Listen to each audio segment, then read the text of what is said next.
Hello everybody and welcome back to another episode of Microsoft Flight Simulator, and today we'll be discussing more mods, updates, tools, and add-ons and changes and etc. and all those great things that I talk about in these videos. We're even going to have a little bit of scenery in this one, so stick around guys. If you are interested in acquiring any of my Overkills tutorial guides for Microsoft Flight Simulator, please consider joining me on Patreon. Patreon subscribers level tier 2 and above have access to all of my guides, as well as any future updates and future guides that will be coming down the road. Link to Patreon can be found in the description below.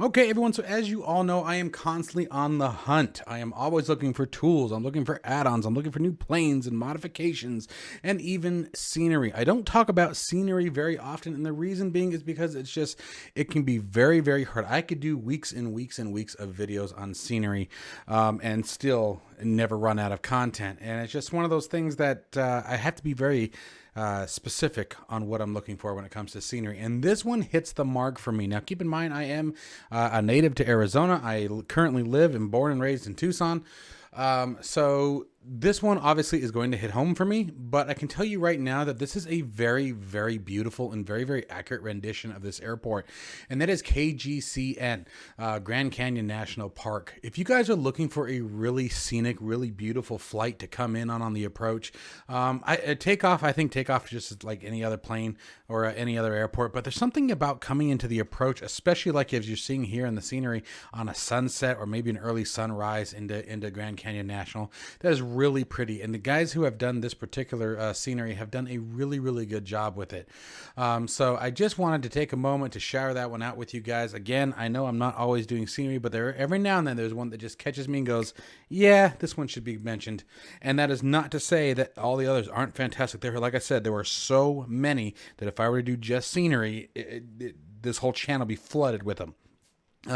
It's just this one hits home. You know, I've seen it. I get it. And it just sort of struck the heart, if you will, and I wanted to share that with you guys. So Grand Canyon National Park, highly recommend the scenery. Give it a flight. Fly into it. I recommend an inbound flight. Make KGCN your arrival point. And I promise, make it at late afternoon, early sunrise, or sunset with live weather. You'll be all right. I promise you'll enjoy it. Nothing beats an Arizona sunset. Anyways, let's go ahead and move on to the next one, guys. Next one up I'm bringing up again is the F35 Improvement mod. It received yet another update.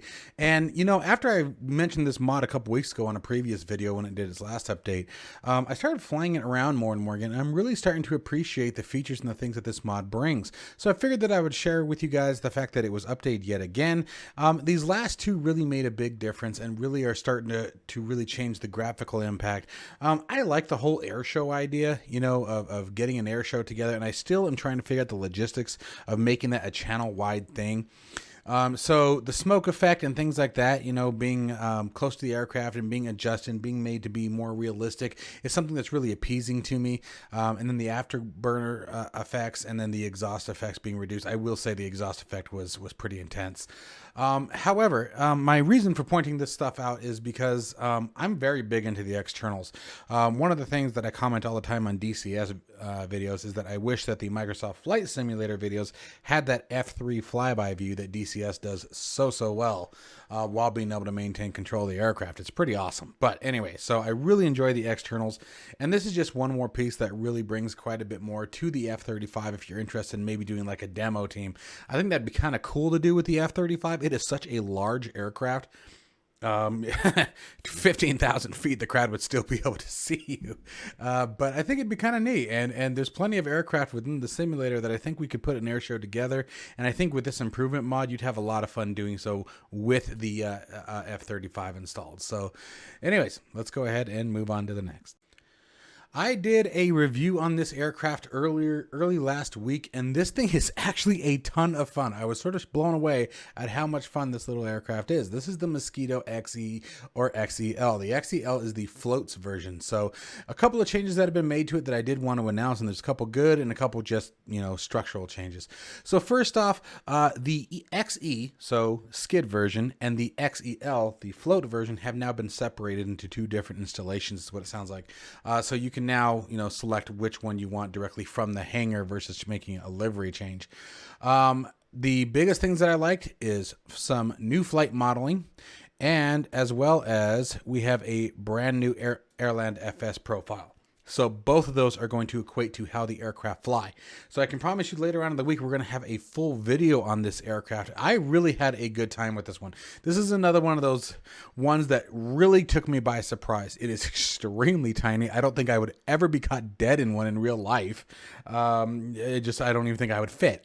But for simulation purposes, it certainly was a lot of fun. I will tell you that after my last video, I gave it a shot in VR, and I was absolutely right that holy crap, it feels claustrophobic.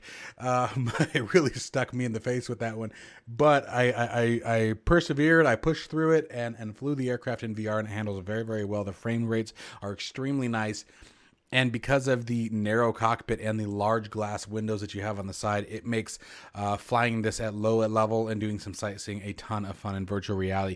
The depth perception with helicopters in general that's offered in VR is really unmatched and really makes the experience completely different. So anytime these helicopters are extremely VR friendly, I make it a point to announce that. And this one was definitely very, very friendly for virtual reality. Now, the next one is another airport scenery, and this is one that I have mentioned a couple of times over the last year or so, and that is Gatwick Airport Ultra Full Edition. This is probably the most detailed, most advanced scenery construction currently in the simulator. And that's just my personal opinion, obviously, I could be wrong here, but of all the ones I have seen, there is so much detail down to the finest of parameters, whether it be ground markings or, windows or, just overall, structures or equipment that you're going to be finding on the airport. This thing just literally has it all. And what amazes me is I'm not going to say there is not a frame rate hit by using this add-on scenery. I'm going to say that the frame rate hit doesn't add up to what you get. Meaning that the sacrifice that you take in frames is well worth the features that are offered with this airport. I have just recently started, really diving into flying overseas and flying in Europe, and Gatwick Airport in the UK is already a very big airport. It's a very large airport, and with this scenery addition on top of it, it cleans it up. Like, you guys would have to see it from before and after. If you download this scenery, I highly recommend launch Gatwick real quick in its default state. Even if you have another one that you're using, launch it in its default state, fly around it, look at it for a second, get into a high camera view using the drone, whatever, and then install this one. And you're going to be blown away at all of the changes. I'm like, here you go. Fuel hydrants, 3D modeled, PBR textured. The hydrant, guys, the fuel hydrant. And that's how much detail they're putting into this airport. Look at this. It's insane. These are all the signs and everything that have been made from scratch. Really the best scenery, I think, that is currently available from Microsoft Flight Simulator, whether it be payware or freeware. And this is freeware, by the way. Definitely the best. The team or people, whomever the group is, MKVY, I don't know if that's a single person or a group, but whoever has put effort into the creation of this scenery have just absolutely blown everything else that's currently available away. So I definitely wanted to make sure this one hit the charts once I saw that it had yet another update. And it's updated pretty consistently, but when I saw that it was updated just a day or two ago, actually, I think it was, let's see here, on the 17th, yep. 2 days ago, I wanted to make sure this one hit the list because it is a fantastic piece of work. All right, let's move on. This one I have mentioned quite a few times recently. This is UA's new light mod. I cannot stress enough the changes that this light mod makes to the aircraft lights versus the default version. Not only does it increase illumination, provides you better quality of color and vibrance that you would see from the real wing and aircraft lights, or nosewheel lights, if you could say. Now you have a full list of the aircraft that are currently available. Actually, that is not the full list. I'm going to disregard that. If you come down to the changelog, though, you can see what we've got here going on.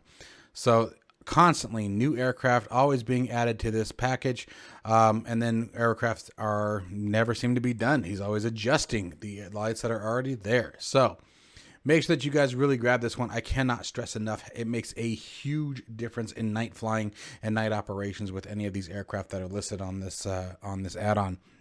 The nice thing I like about the way the add-on is broken down too is you can also, like, if you use something like add-ons linker, it is very easy to decide which aircraft you want. So you don't have to load the ones maybe that you don't want, or maybe ones that you don't fly.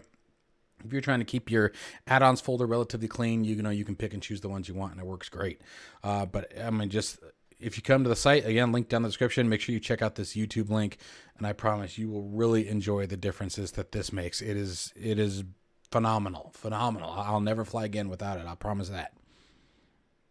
A couple months ago, I did a review on the Asobo Icon A5 Realism mod, and coming from a first-time flyer's perspective, I have to say that it was absolutely fantastic. I truly enjoyed this aircraft. I've flown it multiple times since then, just tooling around in VR, checking out my Caribbean flights that I love to do, and saw today that there was yet another release of this version.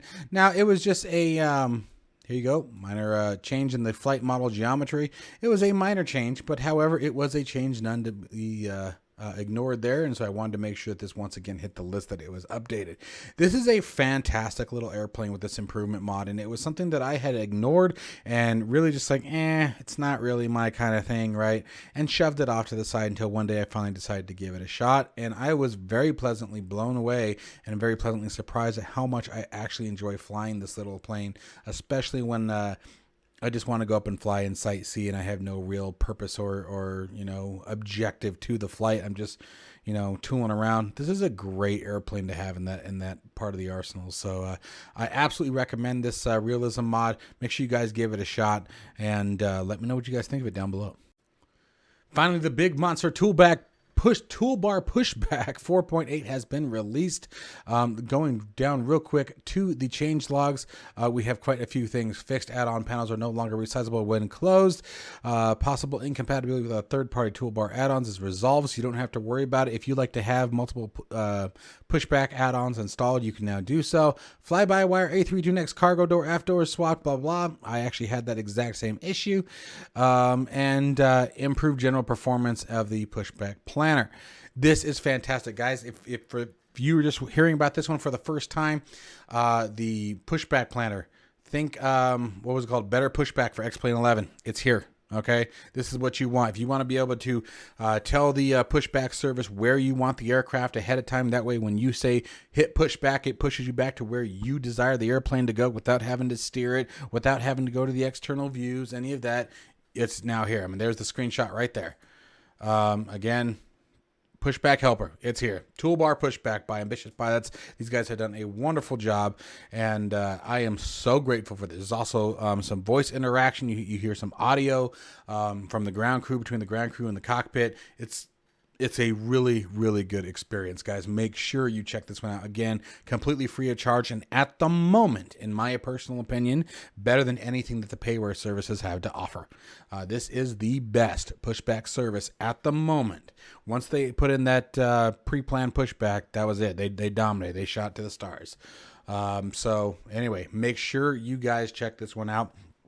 If you guys know of any other add-ons, tools, modifications, etc. that you'd like to see shown on this channel, or that you think that I would like, please make sure to hit me up on either the Gmail site, overkillsimulations@gmail.com, or comment down below. I'll be sure to catch them there. And as always, guys, have a wonderful weekend. Stay tuned for more videos coming your way. We have a lot to talk about over the next few days. There's tons of things coming from Microsoft Flight Simulator. So stay tuned, guys, and I'll catch you in the next one.